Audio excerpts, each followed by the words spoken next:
If you're a first-year university student, you know that managing your time can feel like, well, a full-time job in itself. Today we're going to break down a really powerful technique to help you get a handle on that schedule starting right now. Sound familiar? You're juggling classes, you've got assignments, you're trying to have a social life, maybe even a part-time job. I mean, it is a lot. That freedom you get with university, it comes with a huge dose of responsibility. And trust me, it is completely normal to feel a bit swamped. And when we get overwhelmed, we almost always fall into these traps. It's a vicious cycle, right? Poor time management isn't just about being a little late, it leads to cramming, pulling all-nighters, and just that constant feeling of being behind. This stuff can seriously tank your grades and, maybe even more importantly, your well-being. But what if you could actually move from that feeling of constant chaos to a real sense of calm and control? It's not about magically finding more hours in the day. It's about getting way smarter with the hours you already have. And look, the good news is you don't need some super complicated, fancy system. There's a structured, pretty straightforward approach that can totally change how you plan not just your day, but your whole semester. So, let's talk about your new secret weapon for acing your classes. It's called the three-point estimation technique. Now, this is actually a tool that professional project managers use, but it's so intuitive and so effective, it's pretty much perfect for mastering your schedule. Okay, so what is it exactly? At its core, three-point estimation is all about admitting that, things don't always go according to plan. So instead of making one single, rigid guess for how long something will take, you create a range, a best case, a likely, and a worst case scenario.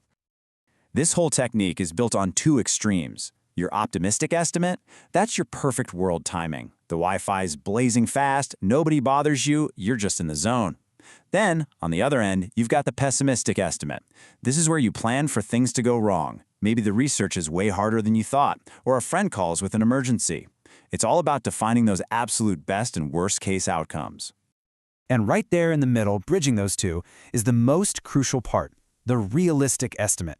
This isn't the perfect day, and it's not a total disaster. It's the most likely outcome.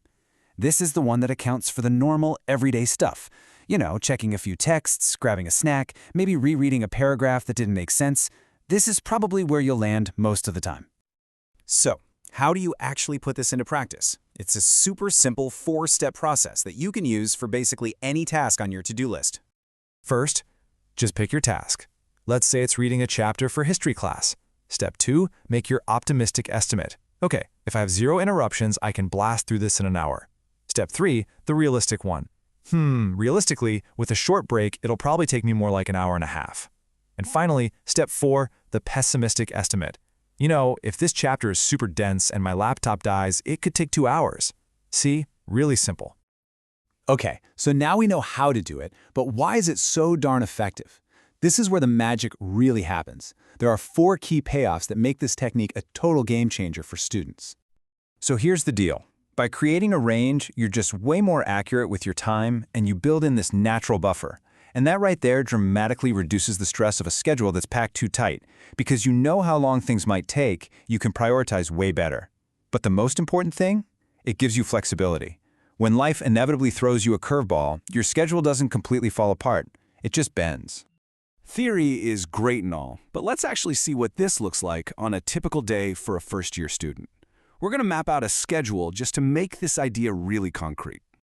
This just illustrates the whole idea perfectly. Take a look at assignment work. You hope it takes 2 hours, you realistically plan for 3, but you know deep down it could stretch to 4. Just doing that prevents a 4-hour assignment from completely derailing your entire evening. Same goes for lectures. Maybe they run a bit late, or you need extra time to get across campus. This whole framework just accounts for all of it. So at the end of the day, this isn't about creating some rigid minute-by-minute prison for your schedule. It's really about developing a new mindset for success, one that's built on realism and being adaptable. I really love this quote from our source material because it gets right to the heart of it. The goal isn't to become a robot. The goal is to build a system that lets you handle the completely unpredictable nature of university life and still come out on top. So the main takeaway here is this. 3-point estimation gives you power. It empowers you to create plans that are resilient. That way, when a challenge pops up, you're not going to feel overwhelmed because, in a way, you already planned for it. You've got a buffer, you've got a backup plan, and you've got confidence. So, Here's my challenge to you. Think about your to-do list for tomorrow. What's the very first assignment or study session or even just a social plan that you're going to apply this to? Give it a try. I think you'll be pretty surprised by how much clarity and control it brings.